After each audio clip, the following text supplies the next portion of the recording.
Babies and toddlers, it's been said that they're like little sponges. They soak up everything. And here to help us grown-ups understand what is going on in their little minds is psychologist Amy Trout. Welcome back. Hey, thanks. I'm so excited to have you back. Some fascinating news, and we were just kind of chatting during the break. I have a 1-year-old, and I'm just so fascinated by the way that they learn. But we are learning some big things about them now, right? They're amazing. They are so amazing. Yeah. And sometimes I think they're undervalued, right? I think so. I think old school thought about babies is kind of they're just irrational little needy creatures that don't really have much going on upstairs.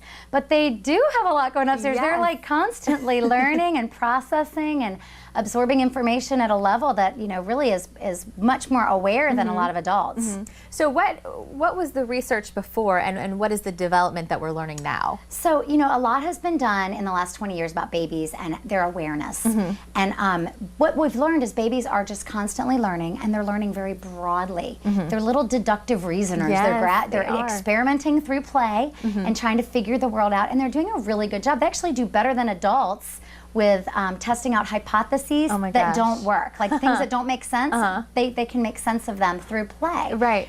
It's phenomenal. The research has exploded recently, I would say in the last 10 years especially, around babies and toddler, that those young ages and the ways that they learn and the ways that they really are constant information gatherers, and that's why they're so open, so creative, so imaginative, like really approaching life in a very different way.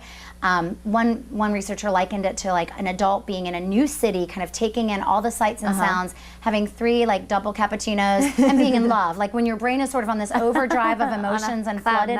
Yeah, it might make you wake up at 3 in the morning like exhausted and whiny, but at the same time, that's kind of their daily life all the time. Well, and how, especially to the parents out there, how many times have you looked at your child or your baby and thought, what are they thinking? I mean, and you can tell there's something going on. And I was just explaining, my son is kind of learning words right now, learning language, and he will put his hands on my mouth when I'm talking to feel, like you said, the vibrations and how I'm talking and where my lips are moving. It's amazing. And he started doing that before 1, so I think that's proof, even right there.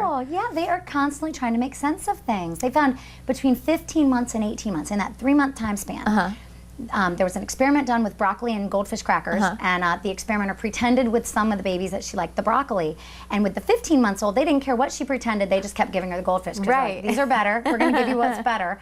But by 18 months, the kids had empathy, and they wanted to give her what she wanted. And so they would look at the crackers and look at her kind of puzzled and go, all right, and give her the broccoli. That's incredible.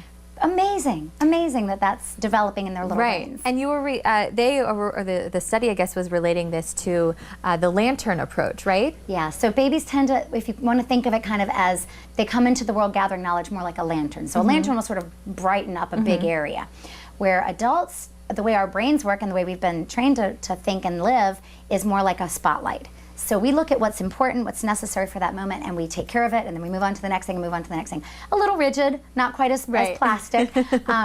But babies are kind of like all over the place. That's why it can be really hard for you to sit a 2 or 3-year-old down and brush your teeth or put on shoes, because they're like, there's 500 other things to do, and like, why not? I mean, there's a beauty in that we lose as adults, where the super creative and the uber like outside of the box thinkers have harnessed in some of that like research and development mindset. So what is the key? What does this research mean for us, and how should it change our thinking? We really need to appreciate what's going on. Really nurture and support play, because that's like their great lab. Instead of trying to find like educational toys or educational shows, really engaging with kids through play and letting them play and be children just as long as possible. I know there's educational models. Preschoolers are still teaching them how to do their ABCs and all that, and that's fine.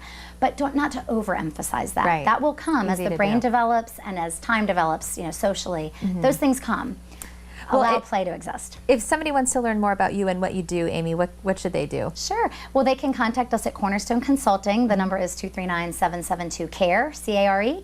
And we can definitely work with them on anything that they have related to families or parenting. Fascinating news. And Amy joins us a lot, kind of our guide to parenting. As we always say, it doesn't come with an instruction manual, but certainly when you have somebody to talk to about those challenges, those ups and downs, certainly makes it a lot easier.